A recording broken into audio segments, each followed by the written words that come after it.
नमस्कार मेरे प्यारे साथी भाइयों, जैसा कि हम समय समय पे आपसे रूबरू होते रहते हैं, क्योंकि मैंने सुना है और समझा है कि बहुत से लोग हैं, मेरे साथी जुड़े हुए हैं, मुझसे एक्सपेक्टेशन रखते हैं कि मैं जॉब में हूं तो मैं उनकी कुछ हेल्प करूं।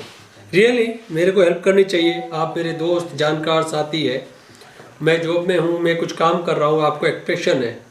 तो एक मित्र से, एक साथी से सबको होता है। मेरा भी दिल यही है कि मेरा हर साथी एग्ज़ाम क्वालिफाई करे, भर्ती हो या उसका बिजनेस लगे, गुड।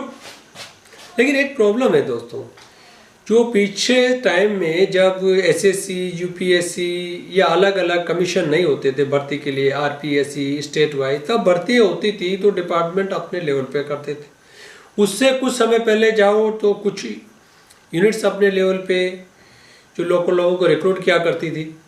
तो उससे अभी तक लोगों में ये विचारधारा चल रही है कि एक बड़ा साहब होता है, किसी पद पे होता है, ओहदे पे होता है, किसी डिपार्टमेंट में होता है, तो वो कि कुछ लोगों को भर्ती करवा सकता है। तो जब बच्चे पढ़ रहे होते हैं तो उनके पुराने पेरेंट्स होते हैं तो वो बता देते हैं यार कि हमारा कोई जैक नहीं है, कोई चेक नहीं है, हमारी जानकारी नहीं है, कोई हमारी मदद करे। तो हर आसपास के लोकल आदमी जो सर्विस में होता है या थोड़ा पैसे वाला या जानकार होता है, तो लोग उससे रिक्वेस्ट करते हैं कि हमारे लड़के को भर्ती करवा दो, हमारे लड़के को भर्ती करवा दो। ठीक है, तो जो लोग सही है वो रियलिटी जानते हैं तो वो बोल देते हैं कि भाई आज के ज़माने में आरपीएससी, यूपीएससी या हर स्टेट का पीसीएस एग्ज़ाम होता है, कर्मचारी चयन आयोग का जो एग्ज़ाम होता है, कई बोर्डों के होता है, रेलवे बोर्ड का एग्ज़ाम होता है, बैंकों के होते हैं। तो इनके एक प्रॉपर आजकल एग्ज़ाम होते हैं और एग्ज़ाम होते हैं, उनका फिर वेरिफिकेशन भी होता है, उनका अगर फिजिकल स्टैंडर्ड है उनके क्राइटेरिया में तो उसके भी एग्ज़ाम होते हैं, टेस्ट होते हैं।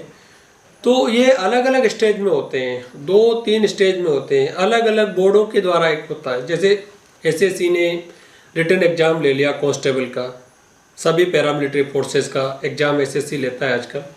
फिर उसके बाद में वो फिजिकल के लिए इंडिविजुअल डिपार्टमेंट में नोडल को जो डिपार्टमेंट है या उस जिसको उसके लिए डिटेल किया है वो उसका फिजिकल टेस्ट लेता है, फिर मेरिट बनता है।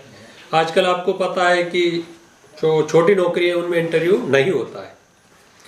तो ऐसे एक चेन जो लगातार नहीं बन रहा है कि आप किसी एक आदमी से कांटेक्ट कर ले और वो आपको प्रॉमिस कर दे कि मैं आपका सिलेक्शन करवा दूंगा, तो आप एक स्टेज पे कहीं रिश्वत देते हैं, पैसा देते हैं, अपना एश्योरेंस करते हैं, तो नेक्स्ट स्टेज का भी आपको कोई श्योरिटी नहीं है।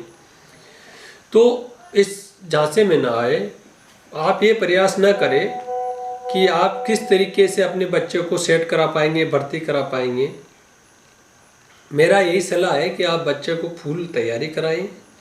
आपको बच्चे को कोचिंग की ज़रूरत है तो कोचिंग कराइए, उसको सिलेबस पूरा तैयार कराइए, उसको फिजिकली जो स्टैंडर्ड है वो उसको पूरा करवाइए और ईमानदारी से टेस्ट दीजिए। यही एक प्रॉपर तरीका है। कोई किसी को भर्ती नहीं करा सकता है, कोई किसी का सेटिंग नहीं कर सकता है, और जो लोग ऐसा करते हैं वो झांसा देने की कोशिश करते हैं, मोस्टली झांसा देने का कोशिश करते हैं। क्योंकि जो भी व्यक्ति ऐसा करता है, अगर वो सक्षम होता तो वो उसका खुद का ही अपना कल्याण कर लेता, अपने परिवार का कर लेता।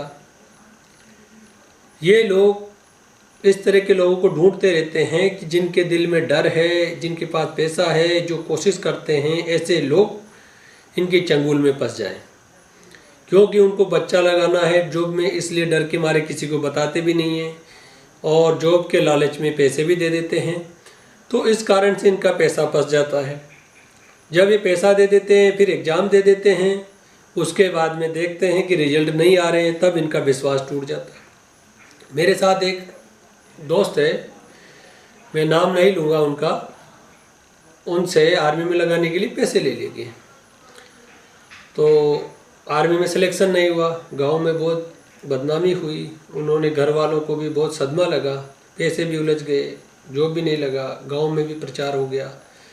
ऐसे ही बहुत बार हादसे हो जाते हैं कि जो एक्सपेक्टेशन होता है उस लेवल का परफॉर्मेंस नहीं मिलता है। तो मेरा यही निवेदन है कि आप प्रॉपर प्रक्रिया से भर्ती प्रक्रिया को अपनाएं। किसी प्रकार की भर्ती वैकेंसी निकलती है तो दलालों की चुगल में ना पड़े, भ्रम न पाले। आप फॉर्म भरें, एग्ज़ाम दें, टेस्ट की तैयारी करें, उसकी सारी टर्म्स और कंडीशन लिखी हुई होती है। आपका मेरिट के बेस पर सिलेक्शन होगा, रिजर्वेशन कैटेगरी है तो उसके हिसाब से मेरिट बनेगी, लेकिन आप प्रक्रिया का पालन करें। आपका बच्चा सक्षम है, कर लेगा, फिजिकली फिट है, सिलेक्शन हो जाएगा। ये कंपटीशन है, मेरिट टेस्ट होता है और लिमिटेड पोस्ट होती है, सभी लोगों का नंबर नहीं आ सकता। इसलिए निवेदन है कि try and try again, best will be selected. तो आपका बच्चा और बाकी देश के बच्चे जितने भी हैं कोशिश करते हैं तो उनमें से बेस्ट का सिलेक्शन होता है, तो वो डिजर्व करता है। बहुत अच्छी बात। तो थैंक यू सो मच मुझे सुनने के लिए। और आपके इस जिज्ञासा का मैं इसलिए जवाब देना चाह रहा था कि मेरे पास कई कॉल आते हैं कि मेरे फलाना भाई का एग्ज़ाम है, मेरे फलाने भाई का भर्ती हो सकता है क्या, उसका आप हेल्प कर सकते हो क्या। इसीलिए मैं सभी दोस्तों के लिए ये वीडियो बनाया हूँ कि वो इस तरह का भ्रम ना पाले। ऐसा संभव नहीं है प्रक्रिया के तहत। Thank you so much. नमस्कार।